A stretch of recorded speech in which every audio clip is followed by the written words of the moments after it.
The game of life and how to play it किताब में लेखिका फ्लोरेंस स्कोविल शिन ने हमें जिंदगी को समझने में मदद की है।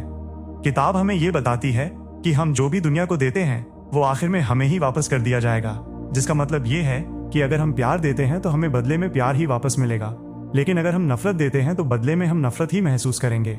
हम जो कुछ भी दुनिया को देते हैं और हासिल करते हैं उसके जरिए से हम अपनी सच्चाई को आकार देते हैं। किताब हमें अपनेपन की भावना को हासिल करने में मदद करती है, जिससे हम अपनी जिंदगी में खुशहाल होकर अपना भविष्य उज्जवल बना सकते हैं। लेखिका ने जिंदगी को एक खेल बताया है। वो कहती है, जिंदगी कोई लड़ाई नहीं है, इसलिए आपकी जिंदगी में संघर्ष नहीं होना चाहिए। आपको जिंदगी में मजा आना चाहिए। इसे एक खेल की तरह देखें। अगर आप जिंदगी को एक खेल के रूप में देखना शुरू करते हैं तो आप समझेंगे कि इसके कुछ नियम भी है जिनका पालन करने से आप कम तनाव, ज्यादा खुशी और बड़ी सफलता पाएंगे। जिंदगी का खेल बूमरांग का खेल है, जिसमें हम सभी के विचार, कर्म और शब्द हमारे पास देर सवेर आश्चर्यजनक रूप के साथ लौट ही आते हैं। जिस तरह से जीवन को प्यार, अंतर्ज्ञान, डर और उम्मीद के लिए विस्तारित डिटेल्ड किया गया है वो बहुत ही सुंदर है। लेखिका बताती है कि ज्यादातर लोग जिंदगी को एक लड़ाई मानते हैं, लेकिन जिंदगी एक लड़ाई नहीं है। ये एक खेल है, माइनस देने और लेने का खेल। इंसान जो वचन और कर्म भेजते हैं वही उनके पास वापस लौट आता है, और नियमों को समझे बिना कोई भी खेल अच्छी तरह से खेला नहीं जा सकता है। जिंदगी सबसे जरूरी खेल होने के नाते सीखने लायक है, और इसे अच्छी तरह से खेलने के लिए इसका सबसे अच्छा फायदा उठाएं। जैसा कि वे कहती हैं कि आप सिर्फ एक बार जीते हैं, और अगर आप इसे सही तरह से करते हैं तो आप एक बार में ही पूरे होते हैं। लेखिका ने पाया कि भरोसे वाला इंसान होना डर वाले इंसान होने से कहीं बेहतर है। उन्होंने उन चिन्हों को पाया जो उन्हें वो रास्ता दिखाते थे जिसके बारे में उनका मानना था कि पुराने और नए नियम का पालन करना सबसे अच्छा है। इन विषयों में प्रत्याशा, एंटिसिपेशन का नियम, दिव्य पैटर्न, कर्म का नियम, प्रतिस्थापन, रिप्लेसमेंट का नियम, शब्दों की शक्ति, इस्तेमाल का नियम, माफी का नियम, प्यार का नियम और अथक इरेजिस्टिबल का कानून भी शामिल हैं। आपको अपने विचार, आपके द्वारा इस्तेमाल किए जाने वाले शब्दों और आखिर में अपने काम को बदलना होगा। अपने शब्दकोश को ज्यादा सकारात्मकता के साथ बदलना निश्चित रूप से एक कदम आगे होता है, लेकिन आपको अपने व्यवहार के साथ साथ अपने सकारात्मक विचारों को भी दिखाना होगा।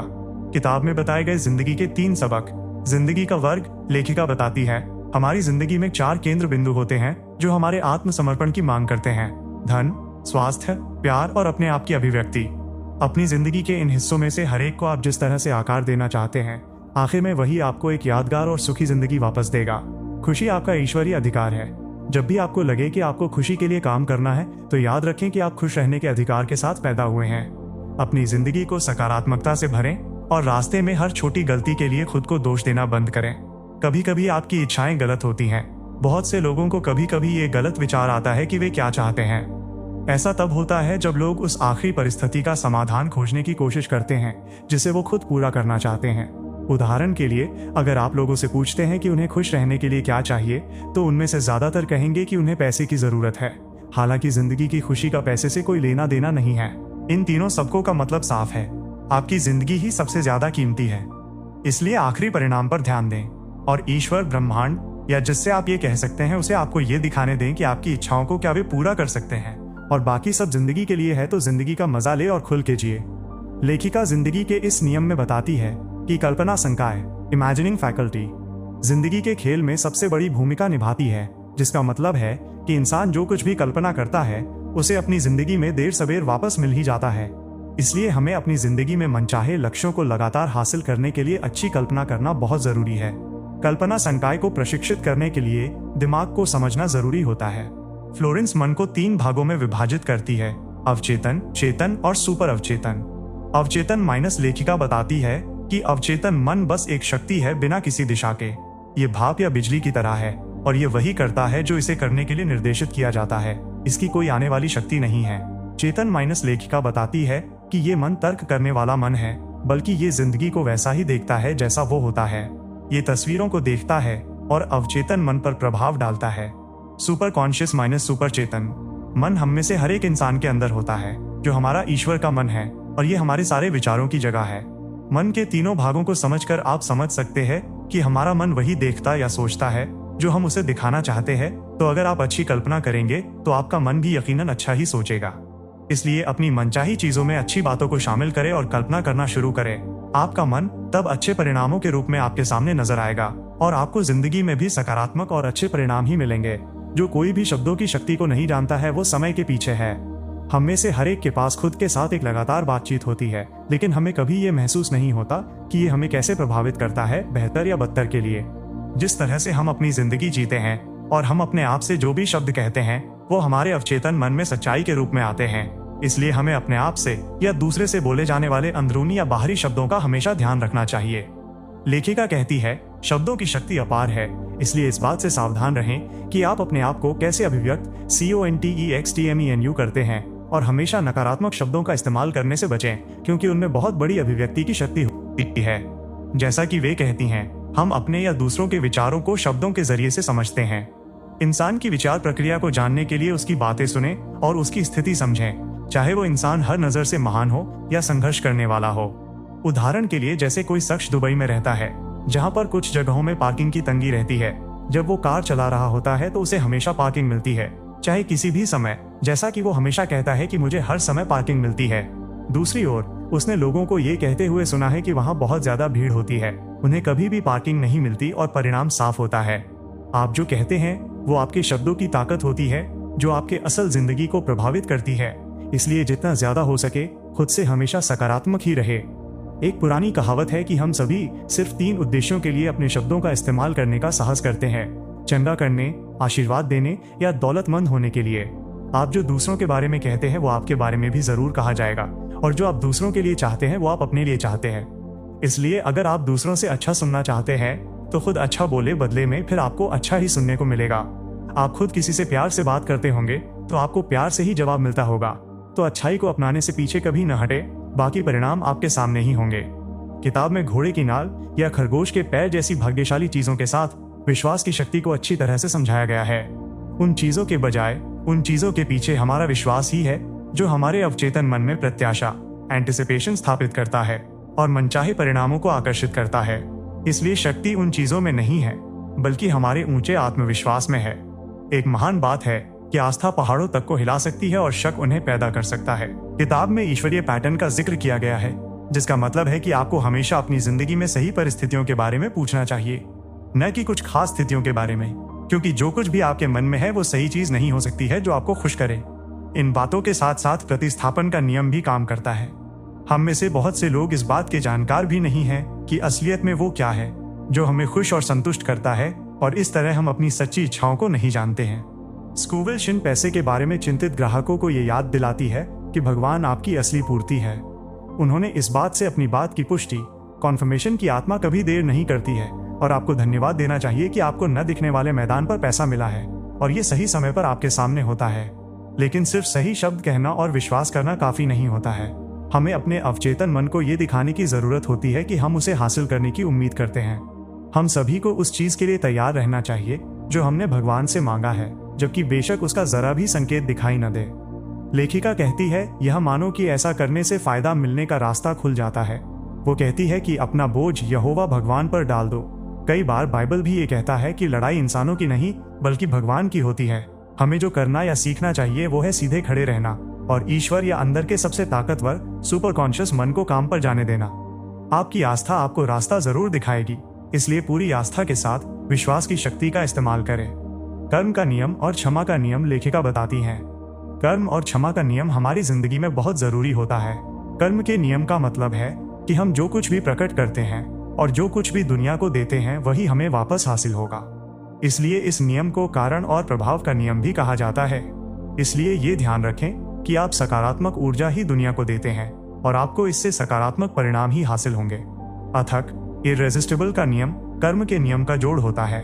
ये आपको बताता है कि आपको नकारात्मकता पर ध्यान नहीं देना चाहिए और नकारात्मक घटनाओं को अपने आप पर या अपनी भावनाओं पर प्रभावित नहीं करने देना चाहिए।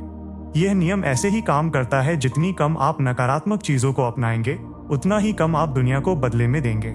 इसलिए नकारात्मकता पर ध्यान न देकर सकारात्मकता पर ध्यान दे। लेखिका कहती है कि क्षमा का नियम हमारे द्वारा अब तक के बोले गए नियमों में सबसे ऊंचे कानूनों में से एक है। उदाहरण के लिए ईसाई धर्म कर्म के नियम के बजाय इस कानून पर आधारित है, जिसका मतलब है कि लोग खुद को छुड़ा सकते हैं और सभी अनचाही परिस्थितियों से खुद को बचा सकते हैं। प्यार का नियम मौजूद सबसे शक्तिशाली कानूनों में से एक है। हर कोई प्यार से बना है और उसे भी ऐसे ही जीना चाहिए। प्यार दुनिया की सबसे महान शक्ति है, इसलिए क्षमा करना सीखे। अगर आपके साथ कभी कुछ बुरा हुआ हो तो उसे माफ कर दे, क्योंकि अगर आप उन्हें माफ नहीं करते हैं तो आपके अंदर बदले की भावना पैदा होगी, जिससे आप उदास और परेशान ही रहेंगे। आप सभी नकारात्मक बातों को अपने बदले की भावना को पूरा करने के लिए इस्तेमाल करेंगे। इसलिए बेहतर होगा कि आप समय रहते ही अपने साथ बुरा करने वालों को माफ कर दें। आप माफी की भावना को अपनाकर हल्का और अच्छा महसूस करेंगे और आखिरकार आप सकारात्मकता की तरफ आकर्षित होंगे। सकारात्मकता आपकी जिंदगी में सही रास्ते खोल देती है, तो शुरुआत लोगों को माफ करने से करें और आपके मन में किसी के लिए भी कोई भी बुरी भावना नहीं होनी चाहिए। जिंदगी के खेल को कामयाबी से खेलने में जो काम करता है, उसमें उस खेल के नियम का पालन करना शामिल है, बजाय इसके कि आप क्या पसंद नहीं करते हैं। संघर्ष की नजर से, जिंदगी के नजरिए से और अच्छे परिणाम हासिल करने में एक मामूली भरोसा का बदलाव आपकी जिंदगी को बदल देगा। अपने करीबी लोगों को, अपने काम के सहयोगियों को, यहाँ तक कि अपने देश को भी दया भाव, काइंडनेस और आशीर्वाद के लगातार संदेश भेजें। यह न तो सिर्फ आपको शांति देता है, बल्कि आप अपने आप को नुकसान और गुस्से से सुरक्षित पाएंगे। जितना ज्यादा हम जानते हैं, उतना ही हम इसके लिए जिम्मेदार होते हैं, और आध्यात्मिक कानून का ज्ञान रखने वाला शख्स जिसका वो अभ्यास भी नहीं करता है, आखिरी में जाकर उस परिणाम में उसे बहुत दर्द होता है। लेखिका एक विचार बताती है कि हर आदमी मेरी भलाई की जंजीर की एक सुनहरी कड़ी है, माइनस ये एक और विचार है जो आपको सोचने पर मजबूर कर देगा कि हमारी जिंदगी में हर कोई किसी न किसी वजह से होता है। इससे फर्क नहीं पड़ता कि वो हमें पसंद है या नहीं। आपको उनमें अच्छाई देखना है और उनसे वो सबक सीखें जिसके लिए उन्होंने आपसे रिश्ता बनाया है। हम उस चीज की इच्छा नहीं कर सकते जो हम नहीं हैं। अगर आप लगातार जंक खा रहे हैं, आप वाह एडिक्शन से दुखी हैं और कमजोर विचारों में खोए हुए हैं, तो आप अच्छे स्वास्थ्य की उम्मीद नहीं कर सकते हैं। इसलिए अपने कर्म और माफी से अच्छाई को अपनाएं और अच्छी चीजें ही चुनें। इससे आपको बदले में सब अच्छाई के रूप में ही वापस मिलेगा। तर्कज्ञान एक आध्यात्मिक विभाग है और यह व्याख्या नहीं करता है, लेकिन आपको रास्ता बताता है। कई बार ऐसा भी होता है जब हमारा मन कुछ खास करने का होता है और हमारा दिमाग सभी बहसों के साथ विरोध करता है।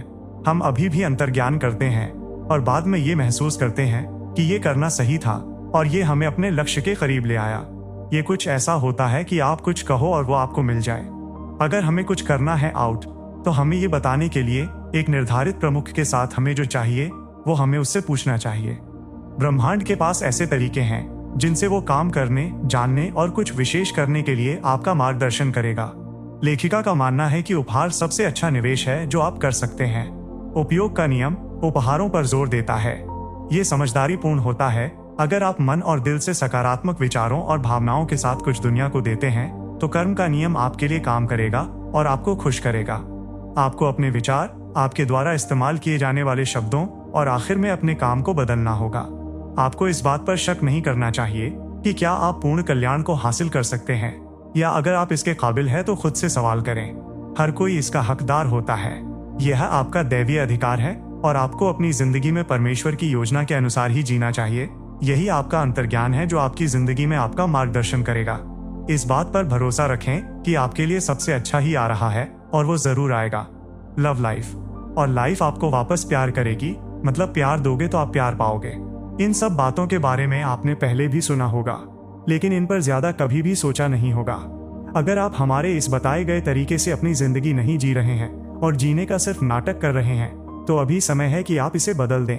और यह एकमात्र तरीका है जिससे आप अपने सारे लक्ष्य को पूरा कर सकते हैं। इसको करने का तरीका यही है कि जिस भी चीज की आप इच्छा करते हैं, उसे खुद से सवाल करें कि क्या वो मुमकिन है। जवाब आपके अंदर ही होगा, जो ब्रह्मांड के जरिए आपको मिलेगा, और आपको मिला जवाब आपके लक्ष्य को हासिल करने के रास्ते में आपका मार्गदर्शन करेगा। आत्म अभिव्यक्ति हमारे अंदर दिव्य डिजाइन भरने के लिए कुछ जगह देती है। जैसे हम सभी के लिए कुछ लक्ष्य हासिल करना है, मतलब इंसानों की ये सबसे ऊंची मांग होनी चाहिए कि वो इस दिव्य रचना को अपने सामने प्रकट होने दे। हमें सिर्फ कुछ मांगना चाहिए, अगर वो ईश्वरीय अधिकार से होना है तो। उदाहरण के लिए, जैसे एक महिला एक ऐसे पुरुष पर मोहित एनामर्ड हो गई जिसने उसके साथ बहुत अच्छा व्यवहार नहीं किया था। स्कोविल शिन ने इस बात को कुछ इस तरह दोहराया कि अगर वो मेरे लिए दैवीय रूप से चुना गया है तो वो मेरा ही होगा, और अगर वो नहीं है तो मैं उसे वैसे भी नहीं चाहूंगी। और आपको भी ऐसा ही करना चाहिए। जो आपका है वो आपको जरूर मिलेगा, और अगर वो आपका नहीं है तो आपकी कई कोशिशों के बाद भी वो आपसे अलग हो ही जाएगा। निश्चित रूप से कभी कभी आप किसी और के लिए अपने आप को उसका होना जताते हैं जो आपके सभी आदर्शों से मेल खाता है। क्या आपको कभी इस बात की तस्वीर मिलती है कि आप क्या हासिल कर सकते हैं या वो शख्स जो आप हो सकते हैं। आपको ब्रह्मांड से अपने दिव्य डिजाइन का एक स्नैपशॉट हासिल हुआ है जो आपको दिखा रहा है कि ये तस्वीर आपके अंदर ही होती है। इसलिए उन चीजों का पीछा न करें जिनका आपकी असल जिंदगी से कोई लेना देना नहीं है, और अगर आप उन्हें हासिल करना चाहते हैं तो सिर्फ आप अपने आप को दुखी ही करेंगे। इस बात पर ध्यान दें कि आपकी दिव्य रचना क्या है। ये बताने के लिए कोई संकेत या संदेश इस ब्रह्मांड से मांगे और वह आपके सामने हाजिर हो जाएगा। अगर आप एक धार्मिक व्यक्ति नहीं हैं, तो कई धार्मिक रेफरेंसेस से अपने आप को भटकने न दें।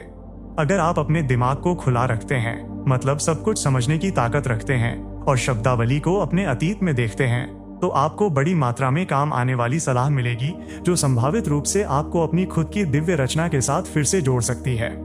आपकी मांग होनी चाहिए अपने अनंत आत्मा से कि मेरी जिंदगी के दिव्य डिजाइन के सामने होने का रास्ता खोले। मेरे अंदर के काबिलियत को अब आजाद होने दे। मुझे साफ रूप से सही योजना देखने दे।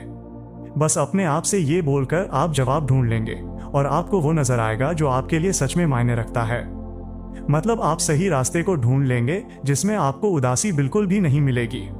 आपकी पूरी आत्म अभिव्यक्ति कभी बर्बाद नहीं होगी, लेकिन इतनी आकर्षक पसंद के कारण कि यह लगभग एक नाटक जैसा दिखाई देता होगा। सभी शक्ति की तरह, चाहे वो भाप हो या बिजली, उसके पास काम करने के लिए एक नॉन रेजिस्टेंट इंजन या औजार होना चाहिए, और इंसान ही वो इंजन या औजार है जिसका इस्तेमाल वो खुद करके ही सीख सकता है। तो शुरुआत करें अपने आप से करें। किताब में बताए गए इन सभी नियमों और सिद्धांतों का इस्तेमाल करके अपनी जिंदगी में खुशहाल होने की शुरुआत करें। सब कुछ आपके अंदर ही है। किताब आपको आपके सभी सवालों के जवाब हासिल करने के तरीके बता चुकी है। अब बस सकारात्मकता के साथ अपनी जिंदगी की शुरुआत करें और फिर सारे रास्ते आपके सामने खुद ब खुद आ जाएंगे। The game of life and how to play it किताब में हमें जिंदगी के बारे में पता चला। हमने सीखा कि कैसे कुछ नियमों और सिद्धांतों का इस्तेमाल करके हम अपनी जिंदगी को खुशहाल और अच्छा बना सकते हैं। किताब की सबसे बड़ी सीख ये है कि जिंदगी कोई लड़ाई नहीं है, इसलिए दुखी होकर अपनी जिंदगी न जिए, बल्कि अपनी जिंदगी को एक खेल समझे और उस खेल को खेलकर हर एक पहलू का मजा ले। जिंदगी को खेल की तरह जीने के लिए आपको किताब में बताए गए नियमों और सिद्धांतों का इस्तेमाल करना होगा, जिससे आप अपनी जिंदगी में यकीनन फर्क देख सकेंगे। कुल मिलाकर किताब को प्रकाशित होने से आज तक के बीते सालों में जिंदगी का खेल नहीं बदला है, इसलिए यह किताब एक गेम चेंजर है और अभी तक सटीक है। इस बात की उम्मीद करें कि यह आपको और आपकी जिंदगी को सबसे बेहतर के लिए बदल देगा। इस किताब को अच्छे से समझने के बाद आप निश्चित रूप से हल्का महसूस करेंगे, और अगर आप उन लोगों में से हैं जो बेहतर जिंदगी हासिल करने के क्रम में मार्गदर्शन के लिए इच्छुक है, तो ये किताब आपकी बहुत मदद करेगी।